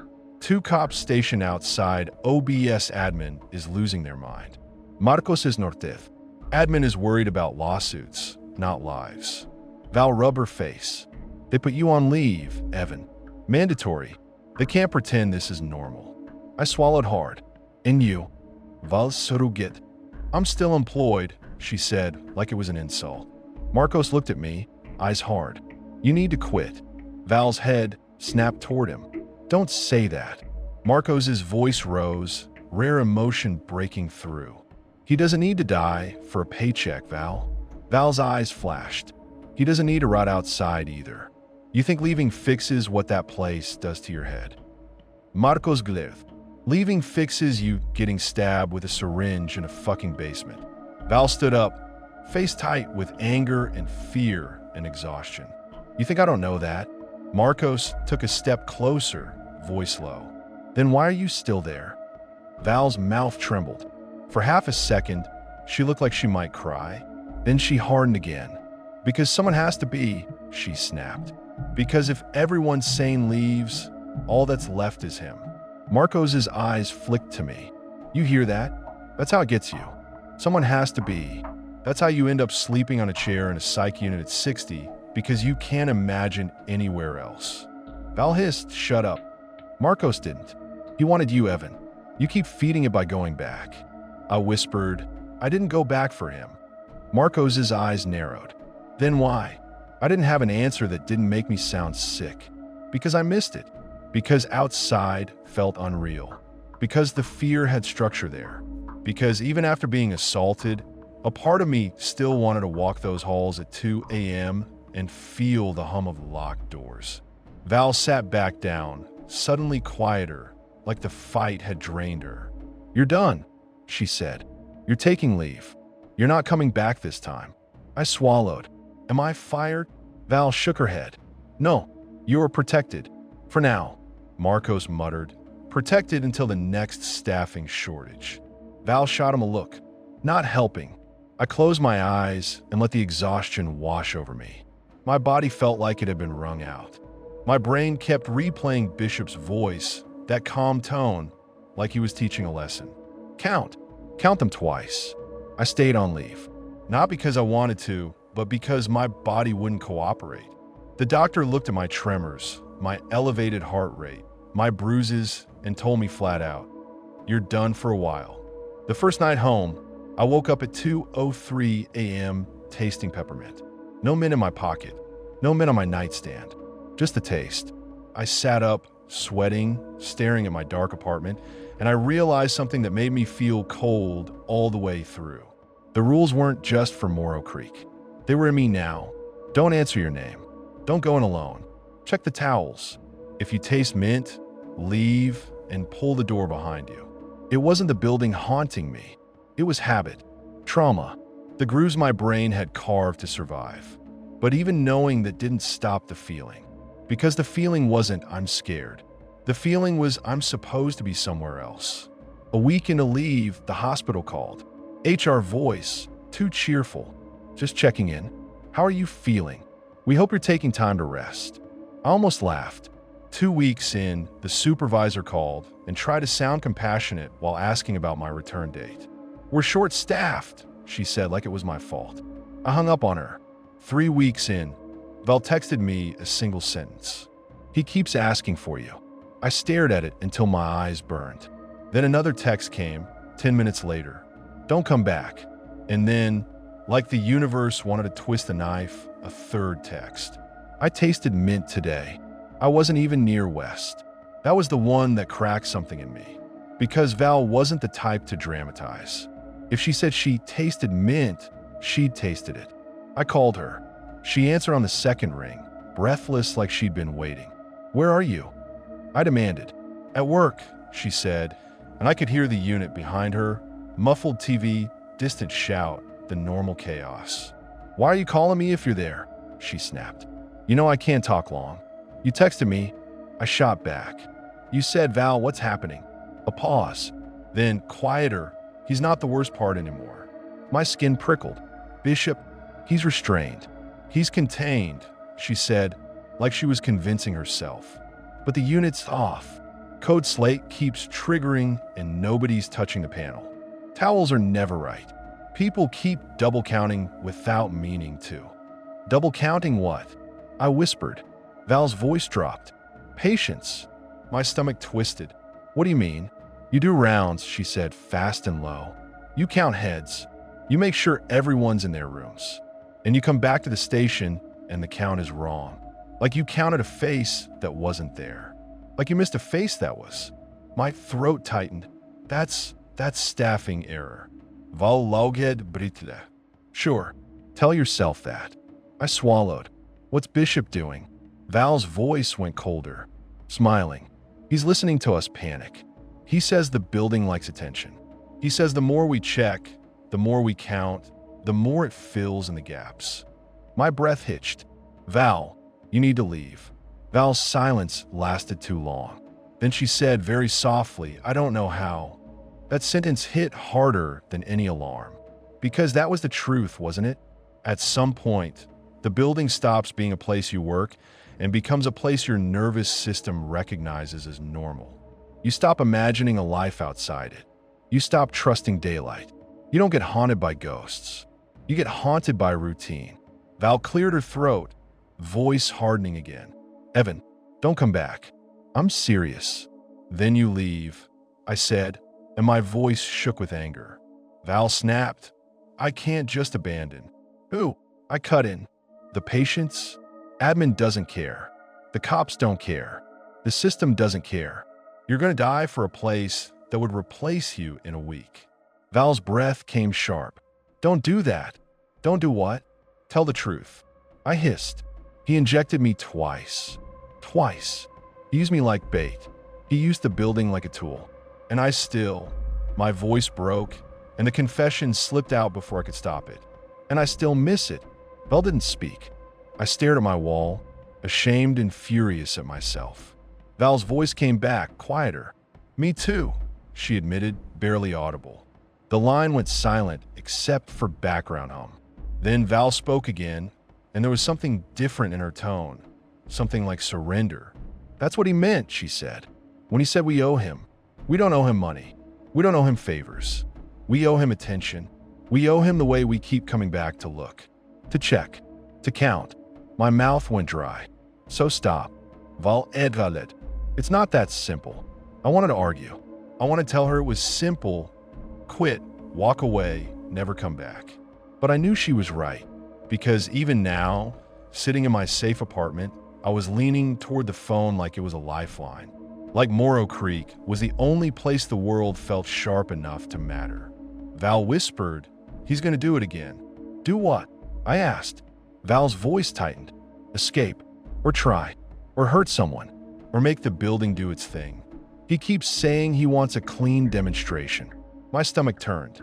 Demonstration of what? Val's the Loet. That the rules aren't superstition, that they're invitations. I sat there, heart pounding, mind racing, and I hated myself for the thought that came next. If he wanted a demonstration, he wanted an audience. He'd want me.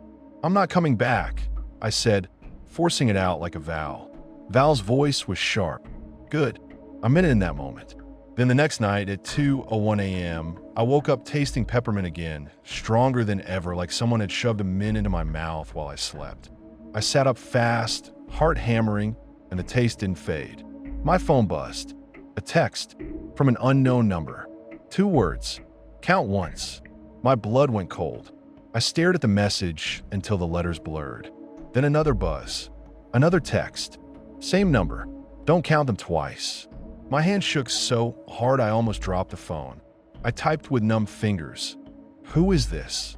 The reply came immediately. "You're home when you listen." My stomach lurched. Bishop didn't have my number. Not supposed to. Patients weren't supposed to have access to staff contact info. Unless someone gave it to him. Unless he stole it. Unless the building didn't care about supposed to. I threw the phone onto my bed like it was hot. I paced my apartment, chest tight, trying to breathe. I checked my locks. I checked my windows. I checked my peephole. The hallway outside was empty. Silence pressed in. At 2:10 a.m., my phone buzzed again. I didn't want to look. I looked anyway. "Val, get out. Now." I called her immediately. No answer. I called again. No answer. I called Marcos. Straight to voicemail. I called the unit. It rang, and then clicked into that wet breathing. I hung up and called 911 with shaking fingers. Tried to explain that I worked at a psychiatric hospital and there was a dangerous patient and something was wrong and they needed to send cops. The dispatcher's voice was calm, bored. "Sir, are you currently at the facility?" "No, Isnapat. But my co-workers." "Sir, we can't dispatch based on." I swore. "Listen to me." The line crackled. And then, over the phone, soft as a whisper, "Evan." I froze. The dispatcher kept talking, but her voice sounded far away now, like she was at the end of tunnel. "Sir? Sir, are you there?" I hung up. My whole body was vibrating with adrenaline and dread. I stood in my living room, sweating, and realized I was already pulling my keys off the hook. Already moving. Already going back. It didn't feel like a choice. It felt like gravity. I drove to Morrow Creek like my hands weren't mine. The streets were empty. Winter air sharp through the cracked window. Every red light felt like a dare. When I pulled into the parking lot, the building looked wrong. Not haunted movie wrong. Operational wrong. Too many lights on. Flickering. The fire alarm strobing faintly in some windows. A cluster of police cars near the entrance. Blue lights painting the brick. My heart slammed against my ribs. I parked crooked and ran. A cop at the entrance held a hand out. "Sir, you can't. I work here." I snapped, flashing my badge like it meant anything. The cop's eyes flicked to it, then to my face. "We've got a situation." "I know," I said, breathless. "Where's Val?" The cop hesitated. "Who?" "Night nurse," I snapped. "Short, sharp, looks like she hates everyone." The cop's mouth tightened. Inside, I pushed past him before he could stop me. The lobby smelled like smoke, not fire, just something burnt. Electrical. The alarms were screaming somewhere deeper in the building, muffled by walls. 2 EMTs rolled a gurney past me. There was someone on it under a blanket. A familiar bald head slipped into view for half a second. "Marcos." My stomach dropped. "Marcos." One EMT snapped, "Don't touch him." Marcos's eyes were half open. His face was gray. He looked like he'd been dragged through hell and back. I stumbled backward, heart pounding. A cop grabbed my arm. "Sir, you need to stay out." "I need to find Val," I snarled, yanking free. I ran down the hall toward Unit B. The closer I got, the colder the air became. The west hallway door was open. Of course it was. Inside the unit, the lights flickered in that slow pulse again. The air smelled like wet linen and peppermint. I saw staff clustered near the nurse's station. Day staff dragged in, faces pale, eyes wild. I saw Jonah sitting on the floor with his knees hugged to his chest, rocking, whispering to himself. Val wasn't there. A supervisor spotted me, and her face twisted with relief and anger. "Evan, you're not supposed to be here. Where's Val?" I demanded. The supervisor swallowed. "She went to OBS." My blood went cold. "Why?" I hissed. "Would she go to OBS?" The supervisor's eyes darted away. "Because Bishop, he got loose again." I stared at her like she'd grown another head. "Ow!" She flinched. "We don't know. The restraints, someone said they were cut. Someone said the count was wrong. Someone, don't count them twice." I whispered without meaning to. The supervisor blinked. "What?" I shoved past her and sprinted toward the west hallway. "Evan!" someone shouted behind me. "Stop!" I didn't. The west hallway felt like stepping into a freezer. The flickering lights made the corridor strobe. The unlabeled door at the end was wide open now, gaping. The murmuring crowd sound filled the hall, but there were no visible people. My name whispered from somewhere ahead. "Evan." Rule 1 didn't matter. I was already looking, already answering without answering. OBS door was open. Inside, the room was lit by the harsh ceiling light. The bed straps hung loose again. Val was standing in the center of the room, facing the corner camera like she was talking to it. Her shoulders were rigid, her hands clenched. Bishop sat on the floor against the wall, legs stretched out, wrists cuffed in front of him, calm as ever. Like he'd been waiting. A cop stood in the doorway, gun drawn, face pale. He looked at me like I was insane for being there. Val's head snapped toward me. Her eyes were wild with fury. "What the fuck are you doing here?"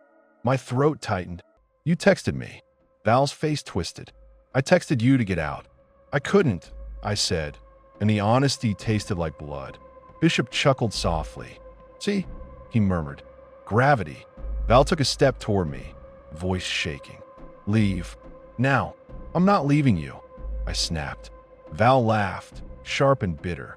"You don't even know what that means." The cop in the doorway barked.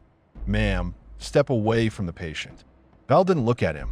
"He's not the patient," she said, and her voice made my skin crawl. The cop blinked. "What?" Val pointed at Bishop without looking. "He's the fucking mascot. The building is the patient." Bishop smiled like he'd been complimented. I swallowed hard. Val's voice broke. I tasted mint, and I knew he'd do something. I knew he'd pull you back. That's what he wanted. A demonstration. Bishop's eyes glittered. "Say it," he whispered. Val's jaw clenched. "No." Bishop's smile stayed calm, but his eyes sharpened. "Say it." Val's shoulders shook. "He keeps saying it's not contagious," she said, voice rough, and I felt my stomach drop because I recognized my own thoughts in her words. "He keeps saying it's not about infection. It's about comfort, about what you call home." Bishop nodded slowly. "Good." The cop stepped into the room, gun still up. "Sir," he snapped at me. "Get out of here. Now." Bishop looked at the cop like he was an annoying fly. "You're going to count wrong," he said softly. "You're going to count twice." The cop's face tightened. "Shut up." Bishop's voice stayed calm. "Count your partners," he murmured. "Count your exits. Count your bullets. Count your heartbeats." Val grabbed my wrist hard. "Evan, listen to me," she hissed. "This is the moment where you choose if you're going to survive or if you're going to belong." My mouth went dry. She shook her head, furious tears in her eyes. "Don't make me die for a place you miss." The room felt like it tilted. The peppermint taste hit me again, so sharp my eyes watered. Rule 4. Leave the unit. Pull the fire door behind you. My body started to move on its own, tugged by habit and fear. I took one step back toward the doorway. Val's grip tightened. Go, she whispered, voice cracking. Go now. Bishop laughed softly. He won't, he said. He always comes back. The cop barked, move, and grabbed my shoulder to shove me out. His hand touched me, and he froze. I felt it, like a ripple through the air. The cop's fingers went rigid on my shoulder. His eyes widened, staring past me into the hallway. I turned my head slowly, dread crawling on my spine. The west hallway outside OBS was full. Not with staff, not with cops, with people, patients, aides, nurses, faces I recognized and faces I didn't. All standing still under the flickering lights, shoulder to shoulder, staring toward the OBS door like an audience waiting for a show. And the worst part was, I couldn't tell which ones were real. Some of them blinked too slowly. Some smiled too wide. Some stood too still like mannequins. A yellow sticky note fluttered on the wall near the nurse's station, stuck crooked like someone had slapped it there in a hurry. This time, count once. Then another sticky note beneath it, older, smudged. Don't count them twice. Val's voice was a whisper now, right in my ear. Don't look, she said, but it was too late. Bishop's calm voice floated behind me. Count them, he murmured. Count your friends. My throat tightened. My eyes flicked across the crowd without permission. 1, 2, 3. Too many. My brain started to count automatically, desperate to make it make sense. The cop beside me gasped a small broken sound. Val grabbed my face and forced my eyes back to her. Stop, she hissed. Stop counting. My lips trembled. I can't. Yes, you can, she snapped. You can choose. Bishop's smile widened. No, he said softly. He can't. The crowd in the hallway murmured, that low, overlapping sound like 100 people whispering at once. And then my name rose out of it, spoken by dozens of mouths, all slightly out of sync. Evan. The cop's gun hand shook. He aimed toward the hallway, eyes wild. Back up, he shouted. Back up. Nobody moved. Val's eyes were locked on mine, fierce and desperate. Listen, she whispered. The rules aren't magic. They're boundaries. They're the only way we keep ourselves from feeding it. My throat worked. Feeding what? Val swallowed hard. The part of us that likes it, she said. The part that feels safe when the doors lock. Bishop's voice was a gentle knife. Home, he whispered. Val's fingers dug into my cheeks. Evan, she said, and her voice shook. You have to leave. Not for tonight. For real. Or we'll keep calling you until you answer. The peppermint taste burned my tongue. Rule for screamed in my head. I looked at Val's bruised face, at the exhaustion, at the anger that had kept her alive this long.